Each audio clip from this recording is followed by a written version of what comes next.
Commander Rylax of the Apex Predator Alliance stood before the grand observation window of the Sovereign Fong, his iridescent scales reflecting the starlight. The massive chamber, designed to accommodate the most dangerous species in the known galaxy, buzzed with anticipation. Representatives from 12 apex predator species had gathered for their centennial assessment of potential threats in the unexplored sectors. The Blood Mist Nebula sector remains undisturbed, Rylax announced, his secondary breathing chambers expanding with authority. As expected, no species could possibly survive the radiation storms there. High Matriarch Xena clicked her mandibles in agreement, her crystalline exoskeleton casting prismatic patterns across the chamber walls. Perhaps we should focus our attention on the spiral arm developments instead. The Thoraxians report unusual energy signatures from that region. Before Rylax could respond, First Hunter Krev burst through the chamber doors, his bioluminescent patches pulsing with urgency. The chamber's atmospheric processors struggled to neutralize the cloud of alarm pheromones trailing behind him. Commanders. We've detected something impossible. Krev's voice trembled, a concerning sign from a species that hunted quantum phase predators for sport. The radiation belt, Sector 217. There's life there. Advanced life. The chamber erupted in dismissive growls and hisses. Rylax raised his primary claw for silence. Impossible. Our evolutionary models clearly show that no organic life could develop in those conditions. The radiation alone would dash. They call themselves humans, Krev interrupted, triggering several gasps at his breach of protocol. And they're broadcasting everything. Their entire civilization, their history, their achievements, their failures, all freely transmitted across space. Matriarch Xena's crystalline form vibrated with skepticism. Show us. The chamber's holographic array sprang to life, displaying scenes from Earth that defied every conventional wisdom the Alliance held sacred. Humans scaling frozen mountains without environmental suits. Diving into crushing ocean depths for recreation. Running vast distances across brutal terrain for something called marathons.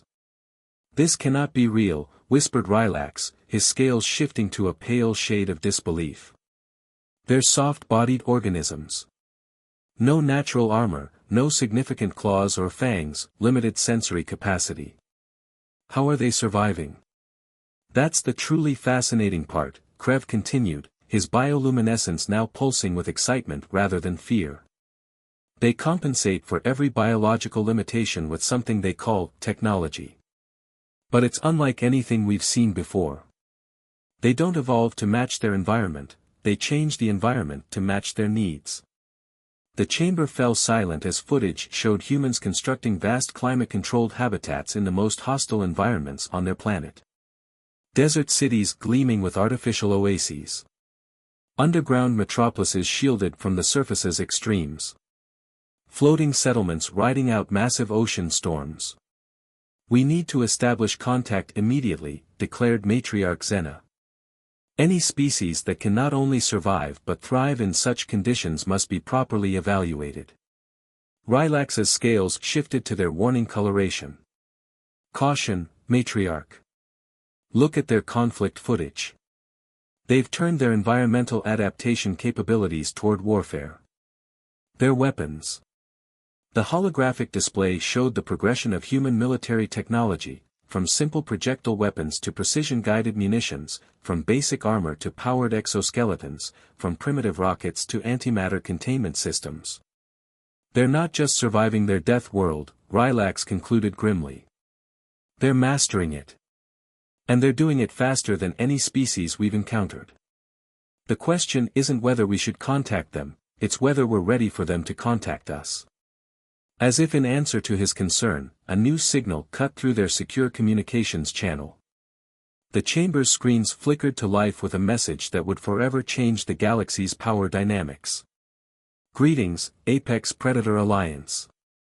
We couldn't help but notice your observation platforms at the edge of our solar system. Would you like to establish proper diplomatic relations, or should we continue pretending we don't see each other?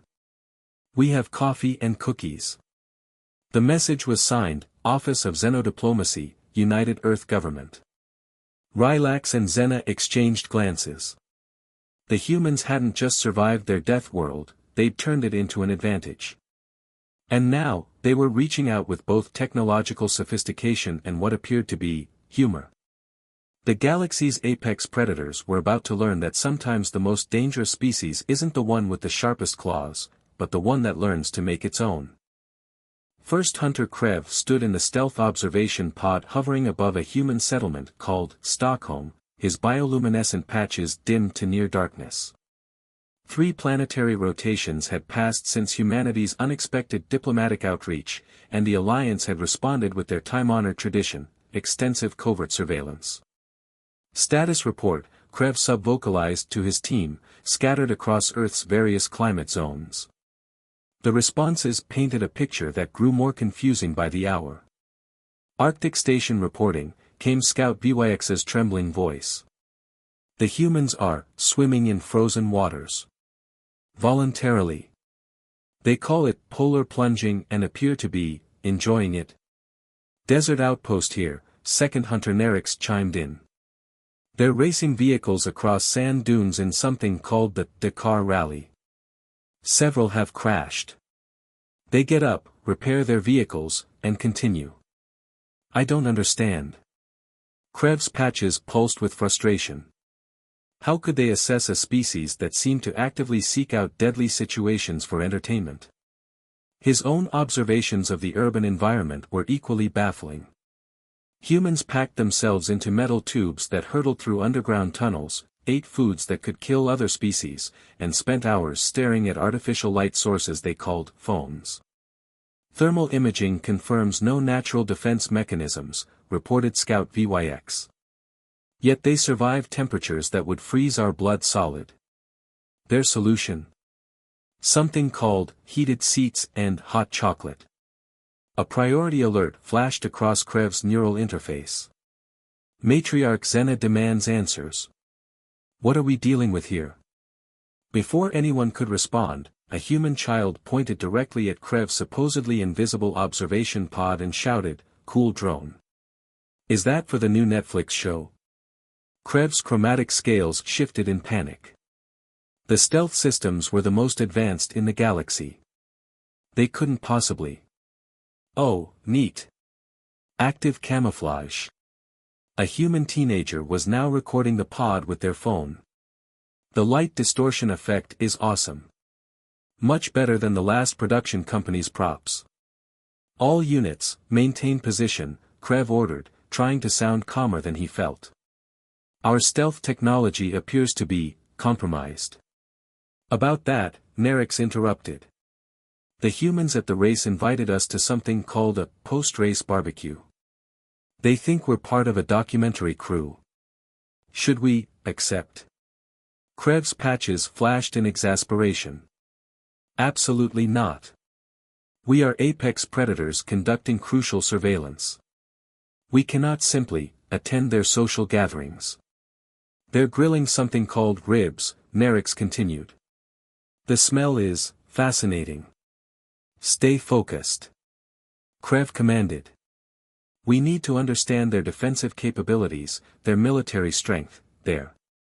Sir, VYX cut in, the polar plungers are sharing something called mulled wine to warm up. They've set up a lovely bonfire. One of them is a physicist who's explaining their latest antimatter containment theories. Very insightful, actually. Krev's patches shifted through several colors of dismay. The situation was spiraling out of control. These humans weren't just surviving their death world, they were somehow turning every hostile environment into an opportunity for social gathering and knowledge exchange. Return to base immediately, he ordered. We need to reassess our entire approach.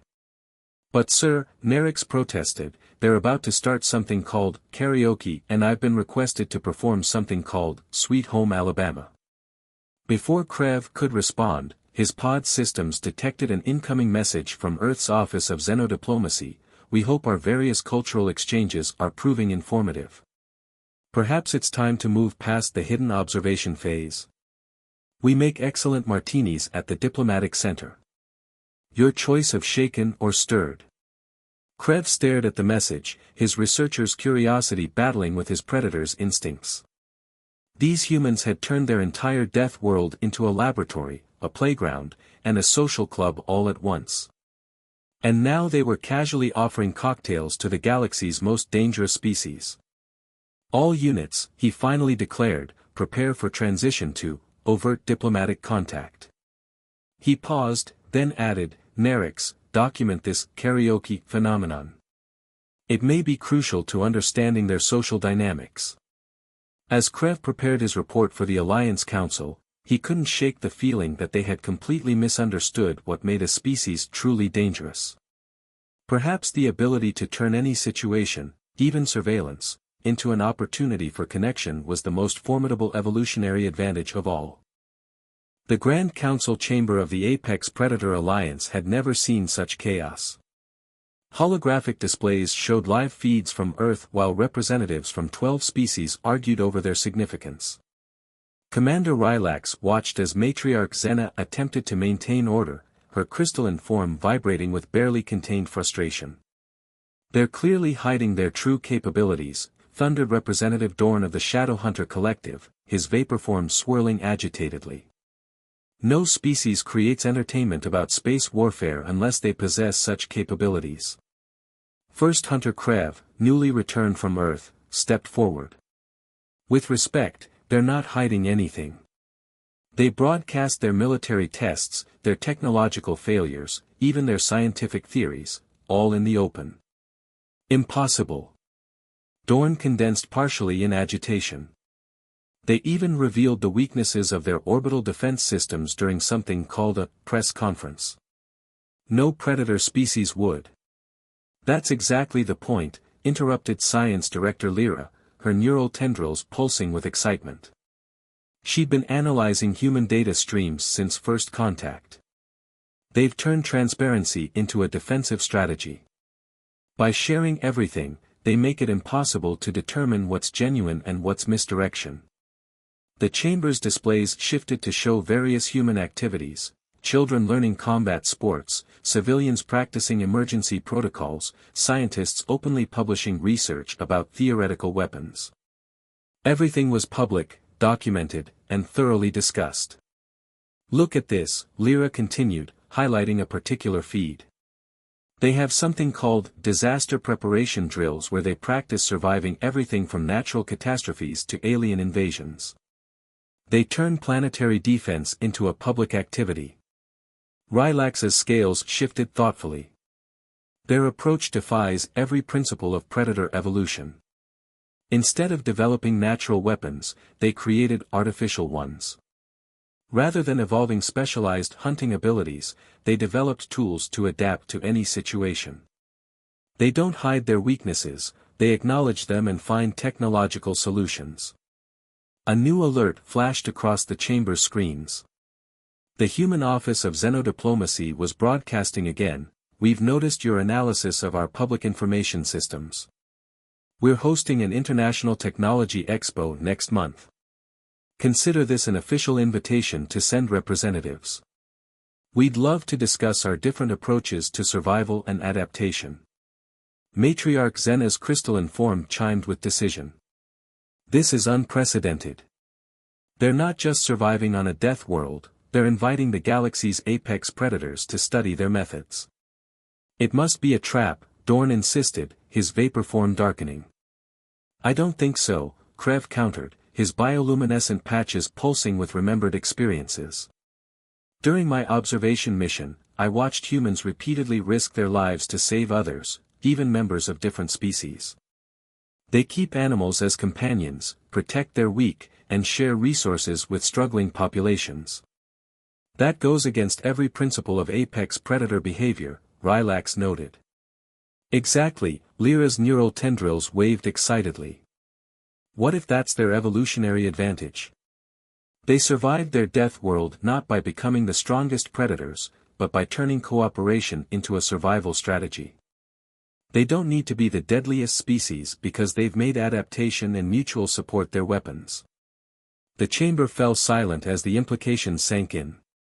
The humans hadn't just survived their hostile world, they'd created a completely different approach to existence. They'd turned their lack of natural weapons into an advantage, forcing them to develop technologies that could adapt to any challenge. "There's one more thing," Krev added, his patches pulsing with amused remembrance. "During my observation, I witnessed something they call stand-up comedy. They gather in groups to laugh at their own weaknesses and challenges. They've turned even their struggles into entertainment." Matriarch Zena's crystalline form resonated with decision. "Prepare a diplomatic delegation. If we're to understand these humans, we need to study them up close." And she paused, her form shimmering with what might have been humor, accept their invitation to this expo. As the council members dispersed to prepare for this unprecedented diplomatic mission, Rylax found himself wondering who would learn more from whom. The apex predators of the galaxy were about to discover that sometimes the most dangerous ability isn't the power to kill, but the power to adapt, cooperate, and even laugh in the face of death. The International Technology Expo in Geneva hummed with an energy that made even the most seasoned Alliance diplomats nervous. Commander Rylax watched as humans of all ages swarmed around their delegation, asking questions, taking selfies, and offering explanations of exhibits with enthusiasm that bordered on overwhelming. "And this," announced Dr. Thomas Winter, their assigned liaison, "is our latest advancement in environmental adaptation." She gestured toward what appeared to be a simple suit of clothing. "We call it the Universal Survival System." Science Director Lyra's neural tendrils twisted in confusion. "This primitive garment is your breakthrough technology?" Dr. Winter smiled, a gesture the Alliance members had learned could mean anything from amusement to impending danger. "Try scanning it." Lyra's analysis revealed layers of complexity that seemed impossible in such a slim package. Adaptive temperature control, radiation shielding, atmospheric processing, medical monitoring, this is military hardware. "Actually, it's going to be standard emergency equipment for our civilian space colonists," Dr. Winter corrected. "The military version has a few extra features, but the basic survival capabilities are the same." First Hunter Krev's bioluminescent patches pulsed with realization. "You're not just adapting to your death world, you're preparing to colonize others." "Of course," Dr. Winter nodded. "Humanity has always pushed boundaries. Space is just another frontier to explore, another environment to adapt to. Speaking of which, would you like to see our terraforming proposals?" Before anyone could respond, alarms blared throughout the expo center.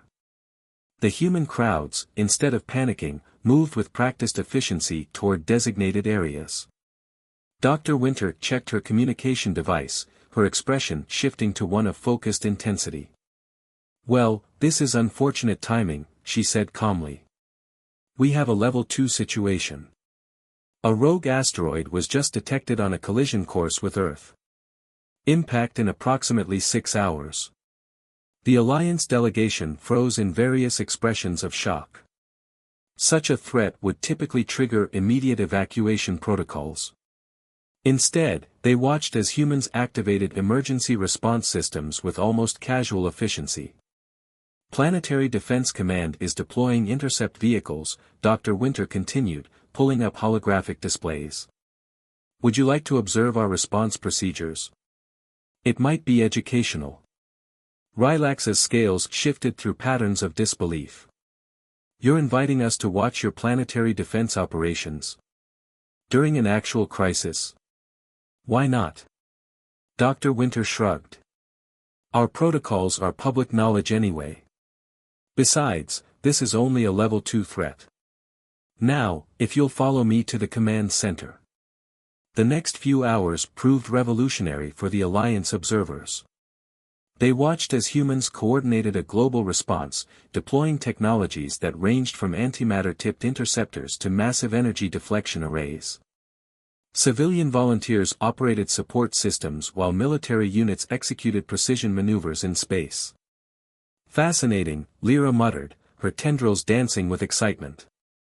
They've turned planetary defense into a collaborative exercise. Every human knows their role.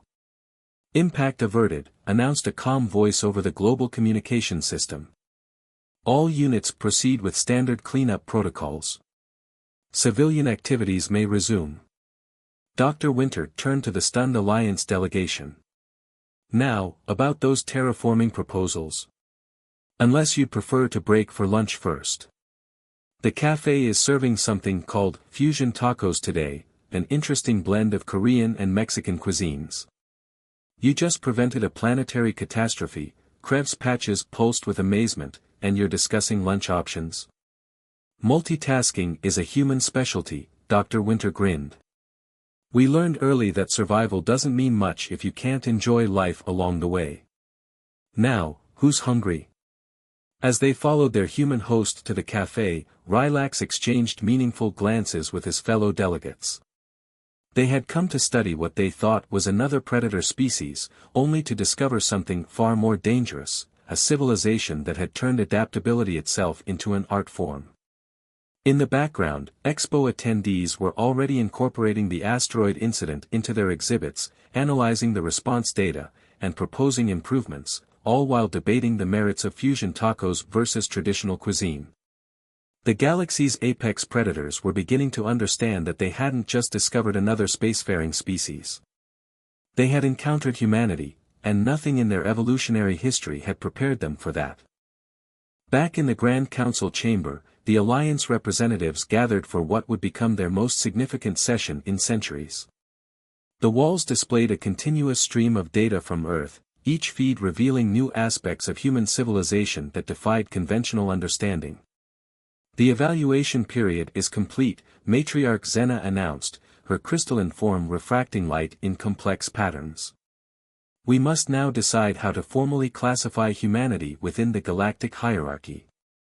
Commander Rylax stepped forward, his scales now permanently tinted with the iridescent pattern that indicated deep thought.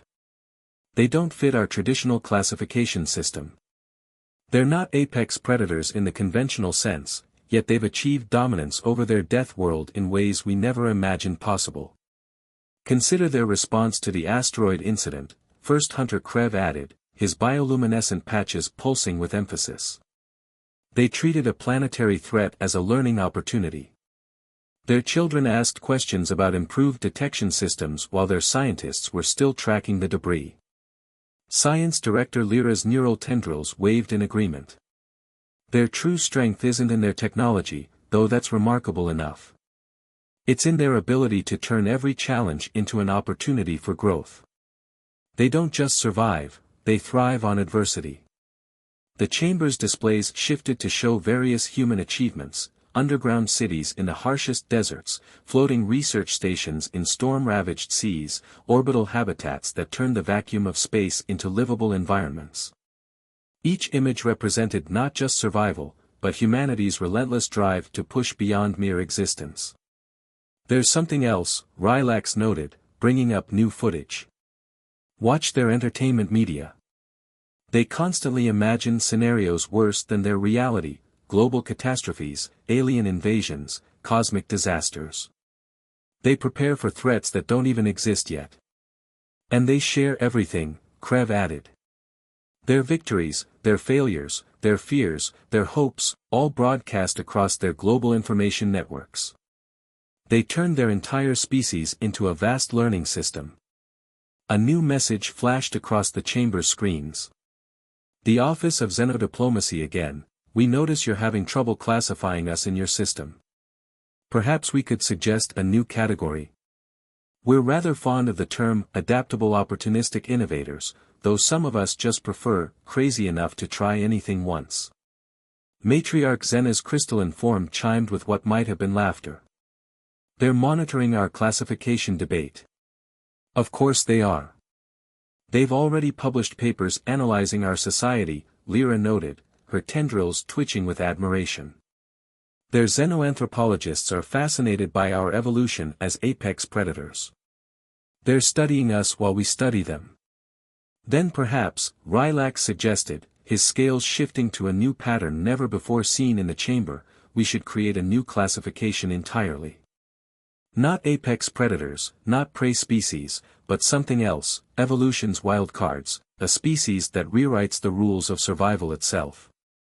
The chamber erupted in discussion, but a consensus quickly emerged. Humanity had demonstrated something unprecedented in galactic history, the ability to turn their very lack of natural advantages into their greatest strength. Send the following response, Matriarch Xena commanded. The Alliance formally recognizes humanity as a unique classification, adaptive pioneers of evolution. We look forward to learning from each other. And yes, we would be honored to attend your next World Cup event, though we're still unclear on why it generates more excitement than your asteroid defense systems. As the message was transmitted, Rylax reflected on their first contact assumptions. They had expected to find another predator species or perhaps prey to protect. Instead, they found humanity, a species that had looked at their deadly homeworld and seen not threats, but challenges, not limitations, but opportunities. The galaxy's apex predators had discovered something far more significant than another powerful civilization. They had found a species that proved evolution itself had more paths than they had imagined, and perhaps more importantly, had found enthusiastic teachers willing to share their unique perspective on survival, adaptation, and the joy of exploring the unknown. In the background, human broadcasts continued streaming into space, carrying their messages of curiosity, resilience, and endless innovation to the stars. Somewhere on Earth, someone was probably already writing a movie about their first contact with the Alliance, likely with explosions, dramatic music, and those inexplicable plot twists they so enjoyed. The universe would never be quite the same. And humanity wouldn't have it any other way.